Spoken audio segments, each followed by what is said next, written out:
యెషయా గ్రంథంలోని 52వ అధ్యాయము. సియోను, లెమ్ము లెమ్ము, నీ బలము ధరించుకొనుము. పరిశుద్ధ పట్టణమైన యెరూషలేమా, నీ సుందర వస్త్రములను ధరించుకొనుము. ఇక మీదట సున్నతి పొందని వాడొకడైనను అపవిత్రుడొకడైనను నీ లోపలికి రాడు. ధూళి దులుపుకొనుము, యెరూషలేమా, లేచి కూర్చుండుము. చెరపట్టబడిన సియోను కుమారి, నీ మెడకట్లు విప్పివేసుకొనుము.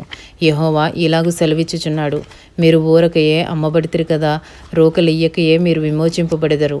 దేవుడైన యెహోవా అనుకొనుచున్న దేమనగా, తాత్కాల నివాసము చేయుటకై పూర్వకాలమున నా జనులు ఐగుప్తునకు పోయిరి, మరియు అషూరు నిర్నిమిత్తముగా వారిని బాధపరచెను. నా జనులు ఊరకయే కొనుపోబడి ఉన్నారు. వారిని బాధపరచువారు వారిని చూచి గర్జించుచున్నారు. ఇదే యెహోవా వాక్కు. దినమెల్లా నా నామము దూషింపబడుచున్నది కావున ఇచ్చట నేనేమి చేయవలను? ఇదే యెహోవా వాక్కు. నా జనులు నా నామము తెలుసుకొందురు. నేనున్నానని చెప్పువాడును నేనే అని వారు ఆ దినమున తెలుసుకొందురు. సువార్త ప్రకటించుచు, సమాధానము చాటించుచు, సువర్తమానము ప్రకటించుచు, రక్షణ సమాచారము ప్రచురించు వాని పాదములు నీ దేవుడు ఏలుచున్నాడని సీయోనుతో చెప్పుచున్న వాని పాదములు పర్వతముల మీద ఎంతో సుందరములై ఉన్నవి. ఆలకించుము, నీ కావలివారు పలుకుచున్నారు, కూడుకొని బిగ్గరగా పాడుచున్నారు. యెహోవా సియోనును మరలా రప్పించగా వారు కన్నులారా చూచుచున్నారు. యెరూషలేమునందు పాడయున్న స్థలములారా, ఉత్సహించి ఏకముగా సంగీత గానము చేయుడి. యెహోవా తన జనులను ఆదరించెను, యెరూషలేమును విమోచించెను. సమస్త జనముల కనుల ఎదుట యెహోవా తన పరిశుద్ధ బాహువును బయలుపరిచియున్నాడు. బూదిగంత నివాసులందరూ మన దేవుని రక్షణ చూచెదరు.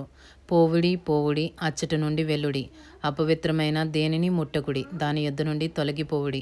యెహోవా సేవోపకరణములను మోయువార్లారా, మిమ్మును మీరు పవిత్రపరచుకొనుడి. మీరు త్వరపడి బయలుదేరరు, పారిపోవు రీతిగా వెళ్లరు. యెహోవా మీ ముందర నడుచును.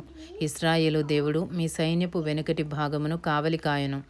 ఆలకించుడి, నా సేవకుడు వివేకముగా ప్రవర్తించును.